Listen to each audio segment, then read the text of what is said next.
Apple is being sued. Ah, yeah. That's the feel-good story of the year. Yeah, yeah. Although not really, given what they're No, being I shouldn't sued say it's for. feel good, but it's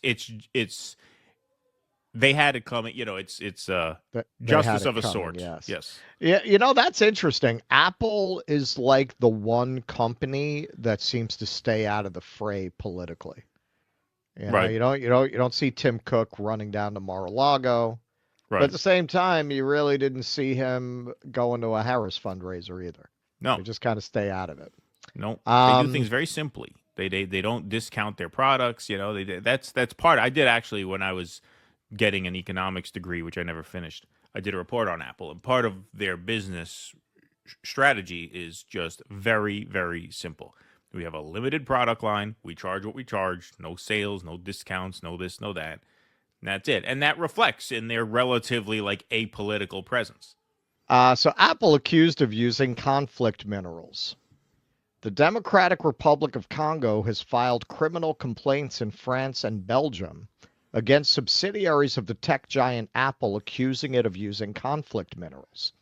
Acting on behalf of the Congolese government, lawyers have argued that Apple is complicit in crimes committed by armed groups that control some of the mines in the east of DR Congo. Apple has said it strongly disputes the claims and that it is deeply committed to responsible sourcing of minerals. The authorities in France and Belgium will now look at whether there is enough evidence to take the legal action further. In a statement, the lawyers for the DR Congo talked about Apple's supply chain being contaminated with blood minerals.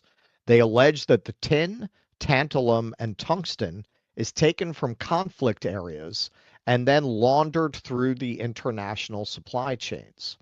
These activities have fueled a cycle of violence and conflict by financing militias and terrorist groups and have contributed to forced child labor and environmental devastation. Apple rejected the accusation, saying it holds its suppliers to the highest standards in the industry.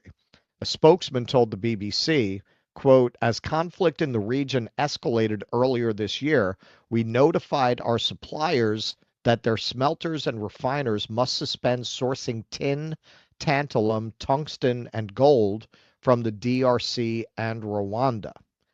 We took this action because we were concerned it was no longer possible for independent auditors or industry certification mechanisms to perform the due diligence required to meet our high standards, unquote.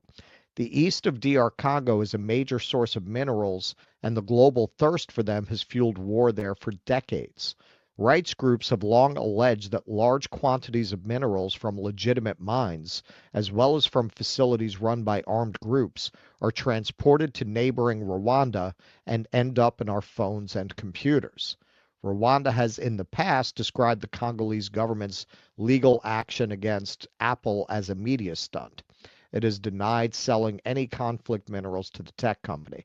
Now, we did a story a few months ago about Sudan, um, which had similar elements, arguing that uh, in the civil war in Sudan, a lot of these minerals were being extracted and then kind of laundered through the international supply chain, where then companies like Apple, and Apple was specifically mentioned in some of the research we did, can say, no, no, no, it didn't actually come from the conflict zone.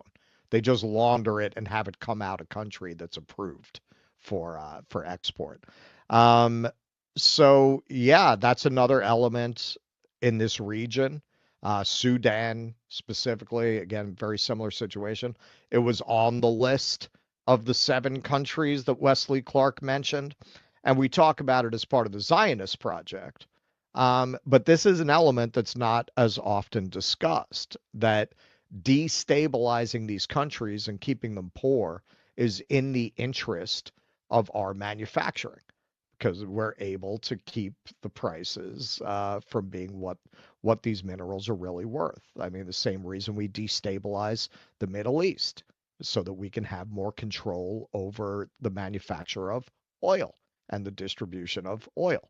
Same thing in these countries. We do not want them to have strong, stable governments that can then extract a fair price for their much needed resources. As long as you keep it destabilized and constantly in a state of civil war and corruption, you can get all these minerals for a song just for paying a pittance to these rebel groups to keep these areas destabilized. Yeah, no, I mean the more infrastructure a country builds up, the more it can protect its own resources. Obviously, Libya Right. was the most developed country in Africa. They had the Right. highest development score in Africa. Did we celebrate that? No, no, No. just the opposite. Just the opposite. South America, same thing. Cuba, same thing. Mm. We would get their exports, very very cheap when they were ruled by someone who played ball with us. Now in that example, you weren't dealing with militias and rebel groups; you were dealing with puppet governments. So those are the two options, right? We either want to install a puppet who will basically sell out their workers to the United States, or just destabilize these countries entirely to the point where, Right. yeah, you could Exactly. pay what's nothing to you, which is a fortune to these Right. groups, because if there's no infrastructure, then everything is cheap. Then Right. everything comes Exactly. cheap, Exactly. including human labor, and in the most dramatic and hellish examples, human life. I mean, you see, the horrible conditions. We showed this in a video in a previous segment that we did about Congo. The horrible conditions of workers in these mines. You would think that was repurposed black Unimaginable. and white footage from the transatlantic slave trade days.